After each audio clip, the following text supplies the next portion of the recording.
Alam ko yung mga tao nagpapanik. Bakit ba kayo nagpapanik? So, ibig sabihin pala, hindi kayo matapang. Hindi nyo kayang harapin kung anong posibilidad na mangyayari. Paano pala pag maglindol? Titingin ka na lang, antayin mo na, kakainin ka na lupa.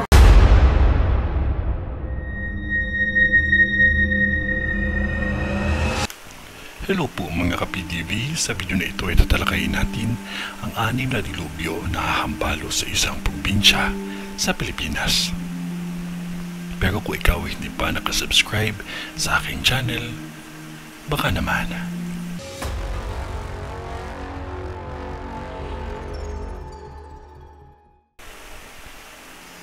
Paghandaan ninyo ang pagsapit ng tag-ulan at bagyo dahil sobrang tindi ang pinsala na dulot nito sa isang probinsya sa Pilipinas.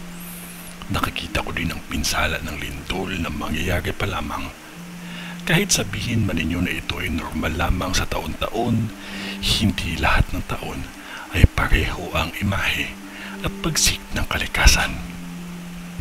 Matinding pinsala ang dulot nito lalo na sa panahon na halos ayaw tumigil ang ulan at may panahon na halos bato ng ais ang ibabagsak mula sa langit. Kahit mga laman dagat, halos lahat ng iba't ibang laman dagat ay makikita ninyo sa dalampasigan. Mga ibon na halos hindi mo mabilang at mga insekto na lumabas dahil sa paparating na bagsik ng kalikasan. Bagay maingat lamang dahil may ilan na nasawi dahil sa kagat ng makamandag na hayop na lumutang nasa tubig o umakyat sa mga kabahayan. Mahirap man paniwalaan, ngunit nasa sa inyo pa din kung ito ay paniniwalaan ninyo. Mas mainam na maging maingat lamang tayo. Biglang gigising ang isang bulkan at nakikita ko ang pagising ng Mount Pinatubo. Bigla itong sasabog, malinaw ko nakikita ito sa vision ko sa hindi inaasahang pagkakataon. May nakikita akong bagong sibol na isla sa karagatan ninyo.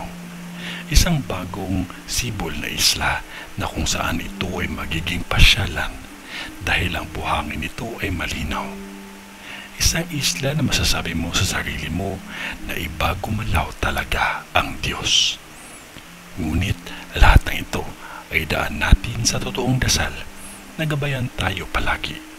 Huwag magpatalo sa takot, kailangan lang ng tibay sa bawat hamon ng buhay at manalangin palagi dahil sa Diyos ay walang imposible. Ito ay ang bisyon ni Madam sa Zambales. Sa ngalan ng Diyos Ama, ng Diyos Anak, at ng Diyos Espiritu Santo. Amen.